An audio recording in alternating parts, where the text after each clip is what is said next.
Radio. It's Anna Sharon here, and a special program with a special guest, Anmol Soni, Marketing Analyst Associate at UNIBEES. Hello, Anmol. How are you today? Hey, I'm doing good, Hannah. Thanks for having us. Okay, great.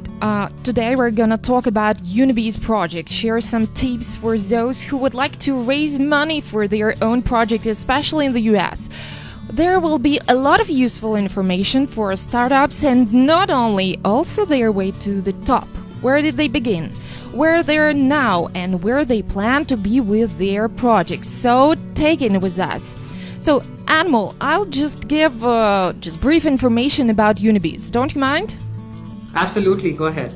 Okay, UNIBEES has raised $250,000 till date, and the current investors are Robert M. Edsel, a New York Times bestselling author whose book The Monuments Man was made into a film by George Clooney, and the John Egeland, former president of Advance America Cash Center, which he took public at $1.5 billion. So a good example to follow, huh? At this point, Anmol, could you briefly tell us the main aspects, features of your project? What is it about? For whom? Absolutely, Hannah. So UNIBEES essentially is, as we mentioned, that's one-stop solution for a better college life. Any student, when you think about entering a university, there are hundreds and thousands of different clubs, and just to be able to keep up with all of them sometimes become a bit overwhelming. This is through our own experiences when we moved went to university, and we thought that students can definitely use something like this platform, where you get access to each and every event that is happening on your campus. And we not just stop at events, but we also give them deals and discounts. And and one of our latest offerings is the gig platform, where students can, we mentioned how they can save money with the deals, but they can also earn money by doing small, simple tasks for brands. So what we are trying to offer here is to ensure that any student who comes to the university, he feels home. He feels that he can maximize the use of resources which are available to him, and he has an amazing college and campus life experience. Oh, that's great. And just where did you begin? I understand that there was some idea, but this idea was, when this idea was implemented in application, it was implemented first and then you got some investors, or there was another way of your growth and development? Absolutely. So it was started by our founders who were basically in a bus, and they were talking about how they missed out on a lot of free pizza events. I mean, US, there are loads of free pizza events. Just to give you perspective, there were 1 million slices of pizza were given away, and we have the data to support that.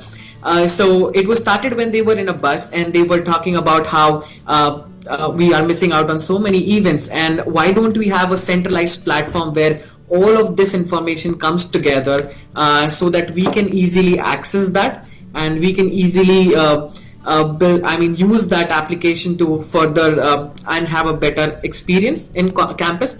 And as things progressed, a lot of other features were added to the app as well.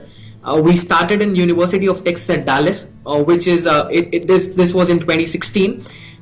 This is our alma mater, and then we moved on to spread the Texas region first, and within the last 4 months, we have scaled up to 100 universities in the US.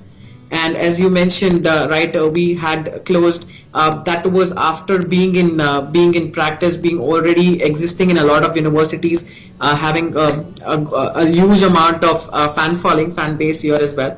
And that's when things started. And now we are just building and growing each day. Wow, that sounds like a great amount of work has been done. What played the main role in your launching this project in the US market?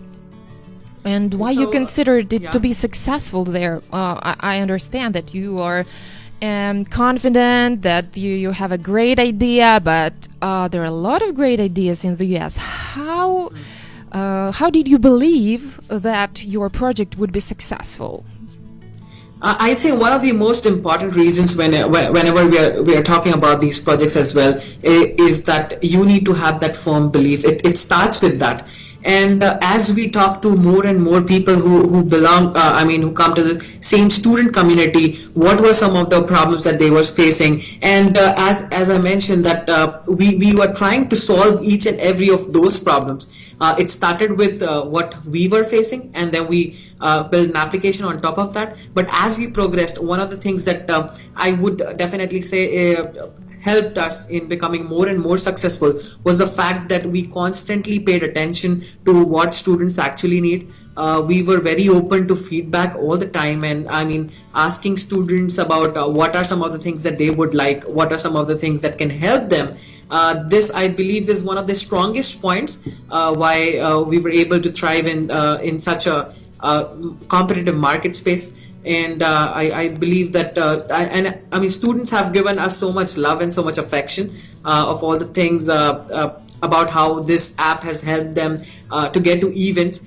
So we definitely are. We know for a fact when we hear such things that we're doing a really nice job, and we continue to keep on developing, ensuring that all the things, all the feedback is taken into account. What will further benefit the students, that is always our priority number one. Okay, as I can see, so you have gotten a lot of positive feedbacks, but I have just one question: how to make people to give you feedbacks? Because it's not they like to give you feedbacks when something is wrong, but when everything is okay or great, so they usually don't have time for that. How did you make them make feedbacks for your great project? So absolutely. Within our university as well, our user base, sometimes it was just about reaching out to them. We have a good network of student clubs as well. It was interacting with leaders of these student clubs, some of them, and essentially asking them, and you, as you rightly mentioned, that people generally don't like to talk about the positives. If it's negative, of course everyone likes to speak about, but you know what, that every time we went out sometimes even without asking as well, people have just sent us messages. They post on our social media as well, tell how they have been, how this app has been so helpful to them, and a lot of times this has been without even us asking them. Then of course we took out sometimes send a few questionnaires, or sometimes ask them for what do they think and what do they improve. They were very happy to help us and tell us that, hey, this is something that is working out. Can you do something like this, or this would be really helpful. And I think that all through the while we have always ensured that we kept that engagement with students. And I think also the fact that we ourselves were students, we ourselves have lived their life, we understand what everyone goes through, what are some of the things that would really help better their experience. So that's always been the motive, and that's why people have been responding very well to it, very giving feedback to us as well.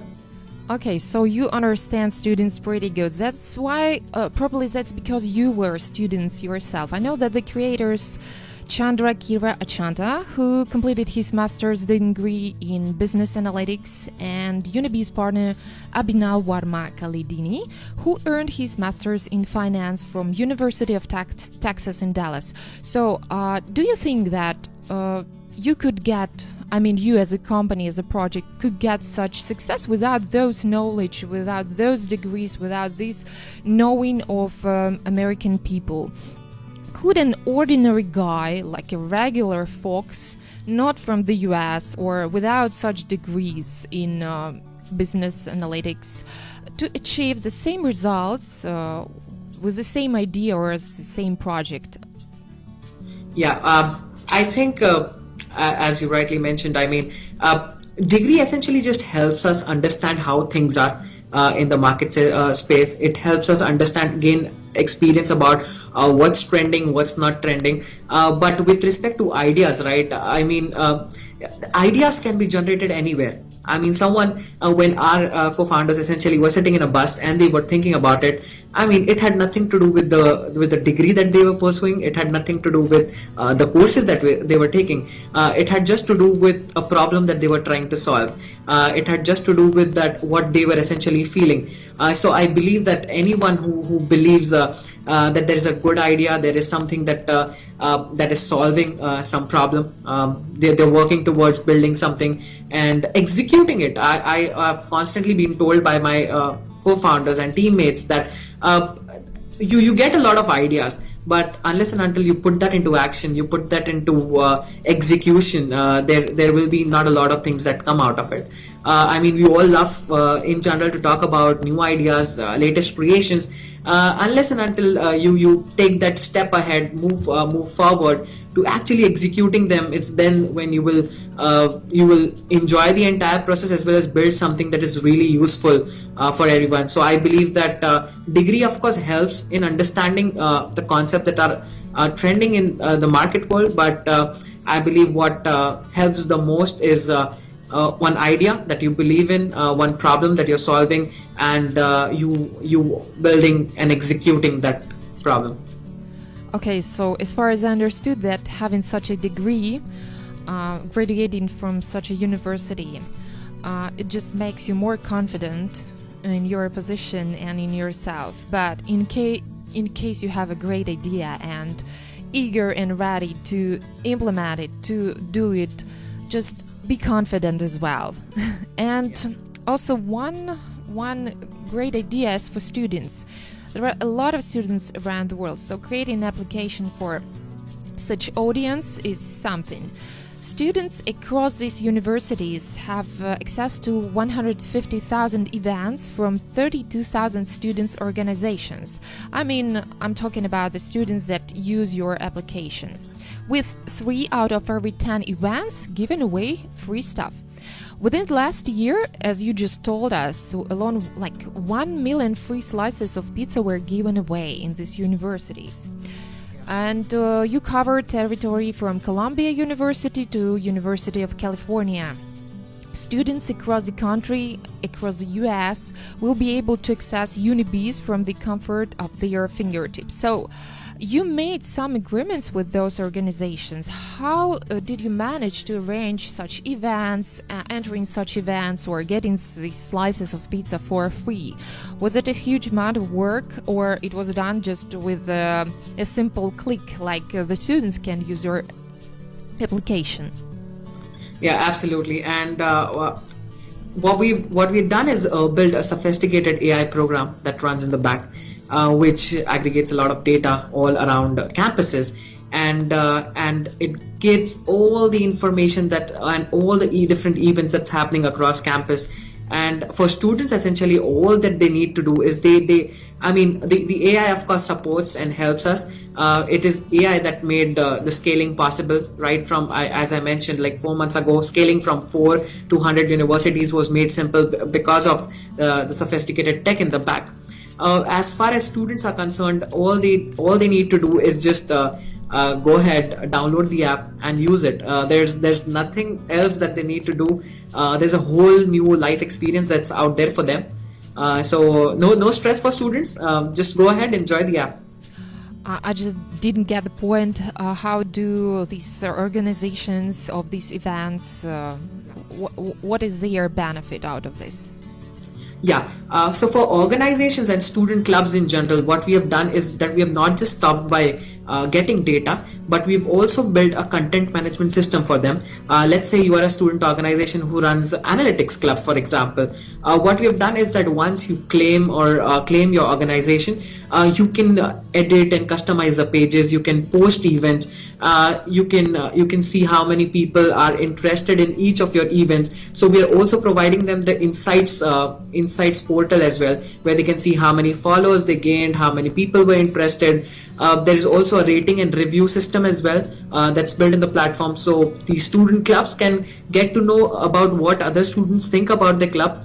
what it will help on the whole perspective is for student clubs to be more engaged with students, come up with events which are really useful and helpful for students. As I mentioned, that it's not just a platform for students having a good experience. It's a collaborative effort where students enjoy and maximize the campus life, while student clubs, they maximize the engagement, get more people involved in the different activities that they do.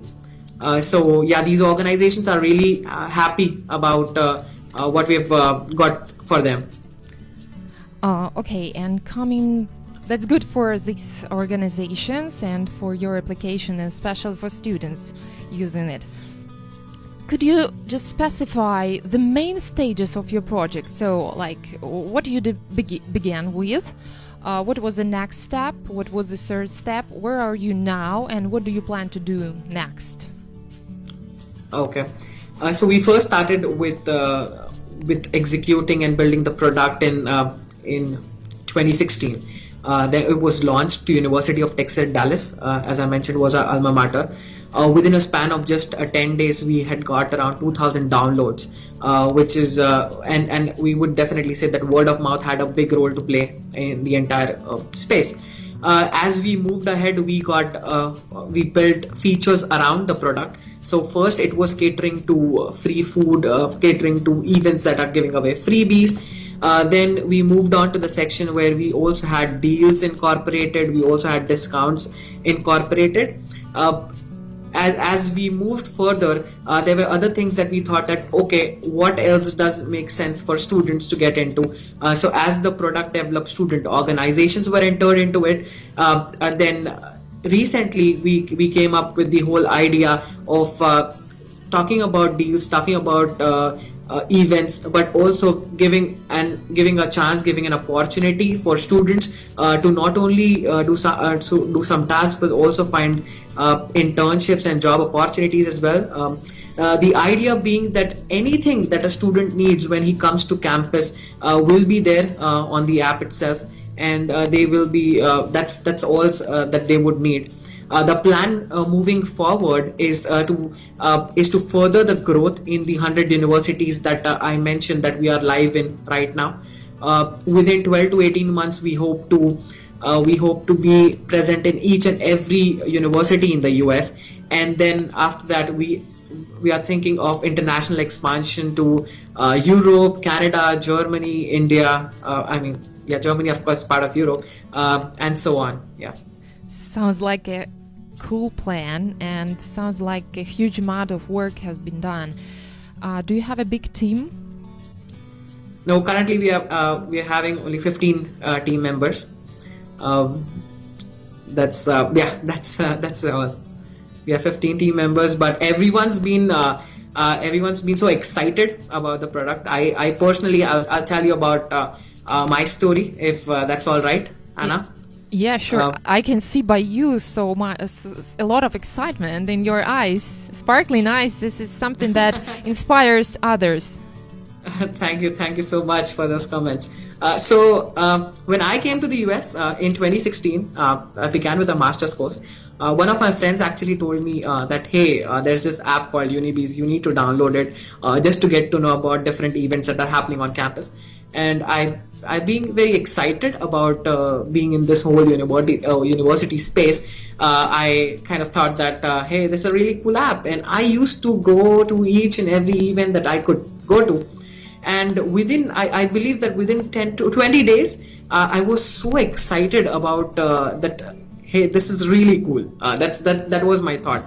That I wrote an email to the founders saying that, hey guys, you're doing this amazing project. I don't know if there's any possible opportunity that you have. Please let me know about it. I really want to be a part of this app. That's all I said to them. At the time, they did not have some, but 6 months later, they got back to me and said, "Hey, do you want to do something for us?" And I was like, "Yeah, I'm very excited about it."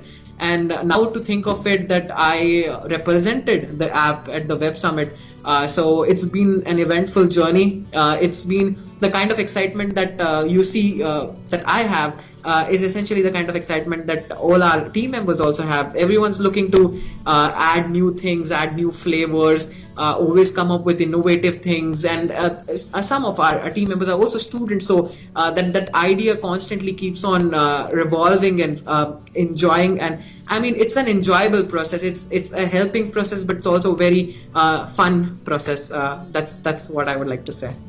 Okay, great. I just wanted to remind you that we have Anmol Soni, Marketing Analytics Associate at UNIBEES. And as you can see, in case you are young and you still don't have your idea about what you would like to create, but you are passionate, hardworking, and really willing to make this world better, you can just find the team, find the project, find the stream which you like the most, and just contact people, and they really would like to welcome you, because people with passion, with open heart, with open mind and hard working are always welcome everywhere, right?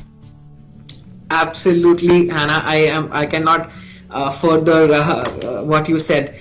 People need to be excited about the things that they're making, and once they're passionate about what they're doing. And I think, and just to add, to give you perspective from the Web Summit part as well, the kind of ideas and the kind of exposure and the people that we met, I mean, everyone is so open to ideas. Everyone is so open to hearing more from you. And they want to understand what are you doing, what are you up to. And I personally believe that we in general, the entire community, the entire startup community in general is really open to ideas. They are always there to support each other. They're there to enjoy each other's successes, help in ways they can. So that's what I believe about this startup community in general. And coming back to your way, to the place where you're now, I know that even in such a good company, with financing, with great application, people may face some unexpected things. Or we may also call it like issues or questions to solve or problems. So what were yours? Can you share it with us? Okay, some unexpected things that you didn't think that you would meet it, but you met it on the way. Yeah.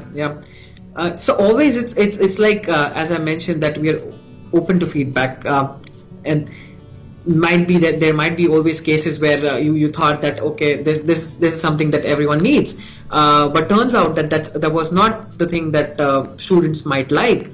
So throughout this process, when we came out with one version, we had come out with a part that was where we thought that it would be really engaging and people would just love it, and that was our perspective. Of course, as we got more into it, we found that this is becoming a little difficult for students, and so it's always I personally believe, and our team also believes in the fact that it's a learning process, and very important attention is given to not just not the student community that we are serving, but it's also given to our team members' suggestions as well. It's a very open forum here, where someone feels that hey, you thought about this idea, but I mean, let's say I came up with an idea, but some of my team members said, hey, I don't think so, this will work, and that's given the same amount of respect that is given by our student community as well.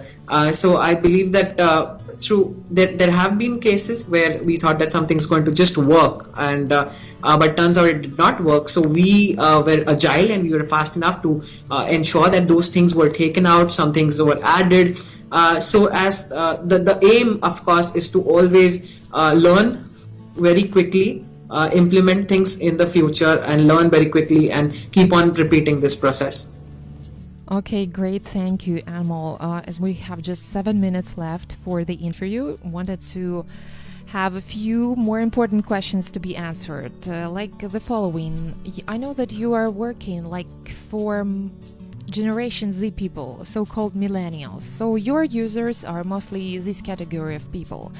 And as far as I know, they prefer to use some AI technologies in everything they do, see, or have now.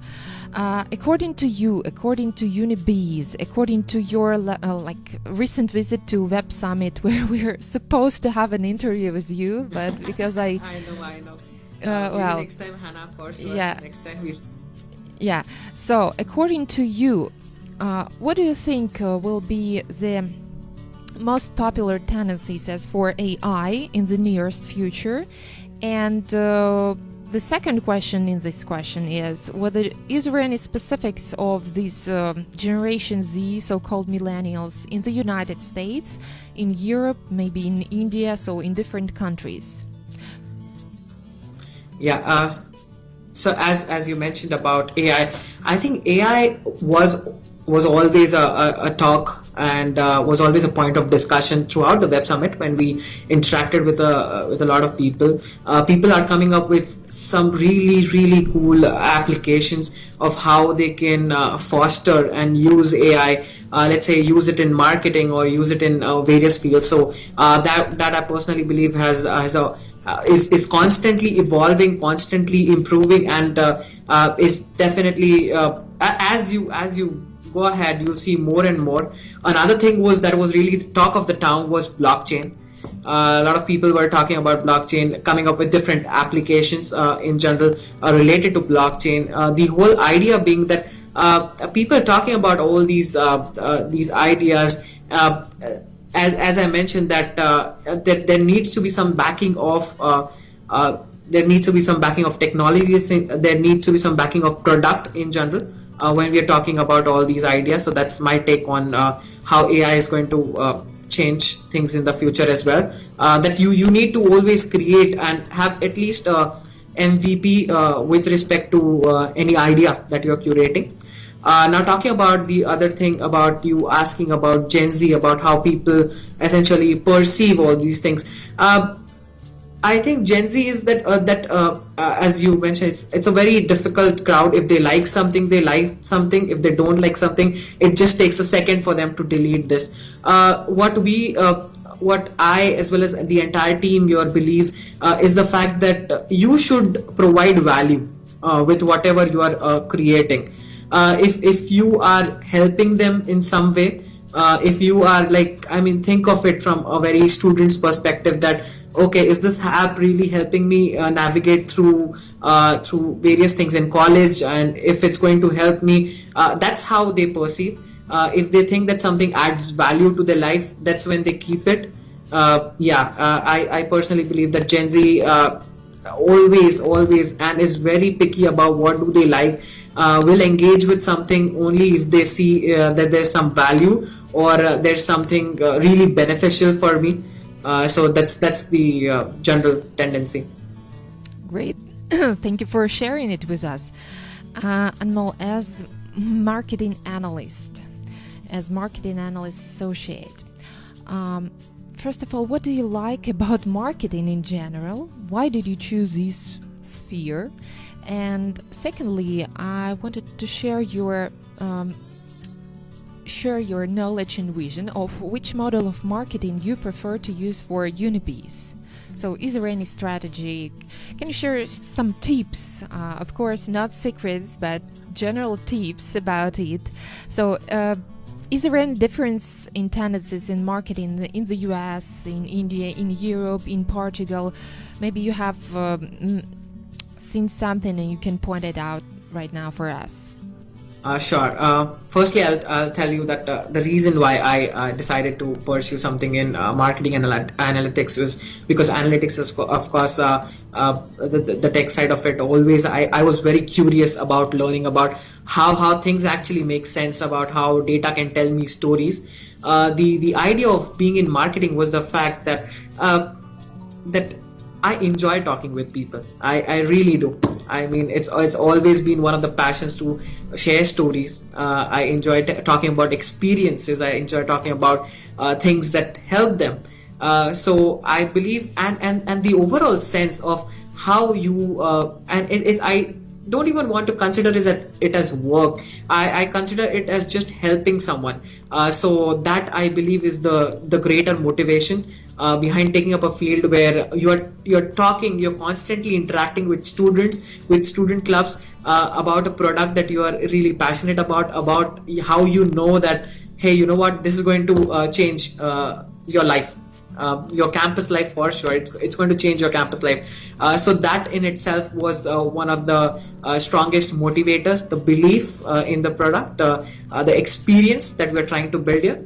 Another thing, as you mentioned about marketing in general, what I observed was that in the US, people are very open.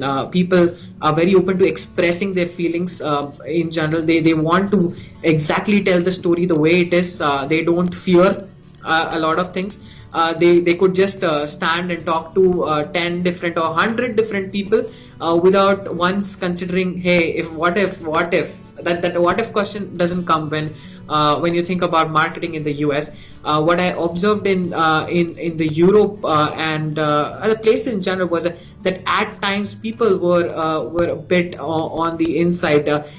Not everyone comes forward is what I observed, and I mean, of course there are people who are doing like amazing job. They share, but I believe that was one particular point which I observed was that we in general absolutely, like you put us in front of 100 people, we just want to share our story, and we don't even mind doing. I mean, even if someone says, hey, you can't do this. I mean, hey, this not for me. We'll take that as an answer. But this doesn't stop us or from being underconfident about the thing that we are building. One might say no, two might say no, but you are essentially sharing your story in the best way possible. We also don't want to trouble people as well. But that I personally believe that when you have a product, when you have an idea, why don't you want to share it with people? Tell your story. There will be people around there who will really like it. So that's what I believe. And what is the best way to share your story? What's the best way to share your story? There are a whole lot of ways. I mean, nothing beats one-to-one personal connection. That I personally agree. But you can use blogs, you can use social media. There are ways and means where how you can mold your stories, how you can share it. Maybe participate in. There are a lot of different things, right, available to you. I was also a part of Toastmasters Club, which lets you express your feelings and give out speeches about the topics that you care about and your different stories and experience. So that's one way to do it. You could do social media platform. I mean, write things about what you actually think, and I mean. And it's not just for the media that you're writing, you're writing for yourself. That's what I believe. Quora is one really amazing platform. I use it a lot. There's so much wealth of knowledge that is up there. I definitely encourage everyone, if they've not checked out the platform, do check out Quora. There's just a wealth of information. There are just so many stories, so many incidents, so many experiences up there, which you probably would have not like. Any Google search would never give you all those all that wealth of information. And then of course meeting new people, interacting with people. I know it might be a little difficult at times just to talk to people, but take that initiative. Sometimes you might just get no, that's fine. Just keep on moving ahead. Keep on talking to people. Yeah, there will be someone who will be very interested in your story and would love to know more. Okay, great. And thank you for sharing this information with us. And just one question left because we're running out of time.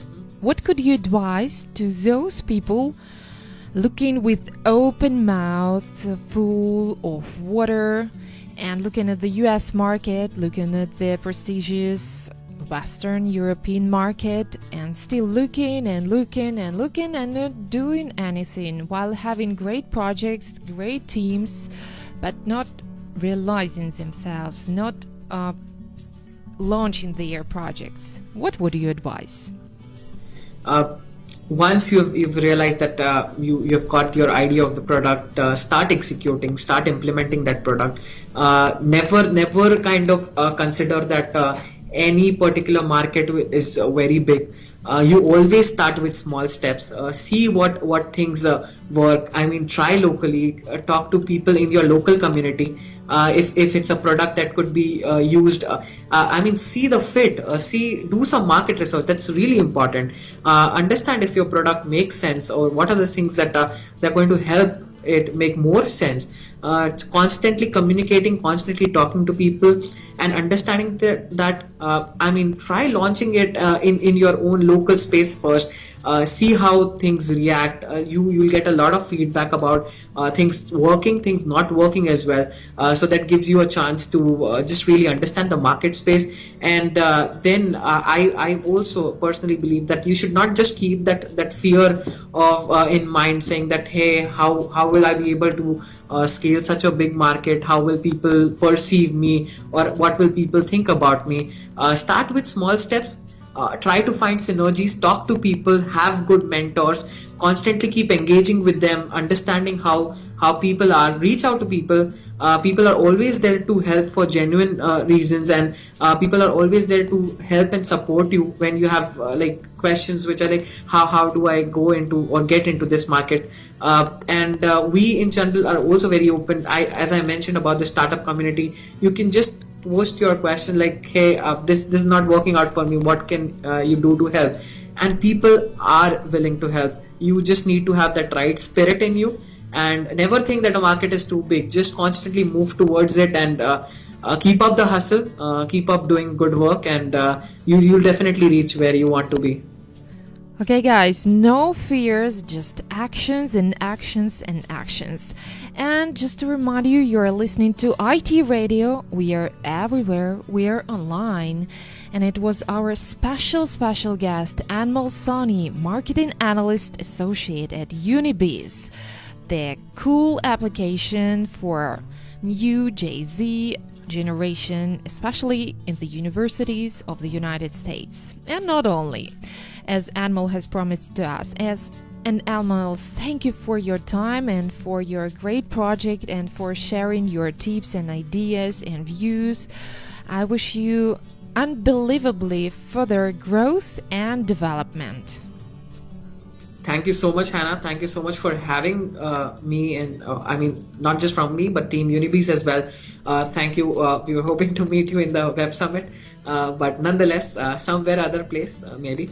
But thank you for giving me the opportunity to share my thoughts, my ideas, and bringing in a platform in front of the whole community, and giving me a chance to not only share about the product, but also share about thoughts and ideas.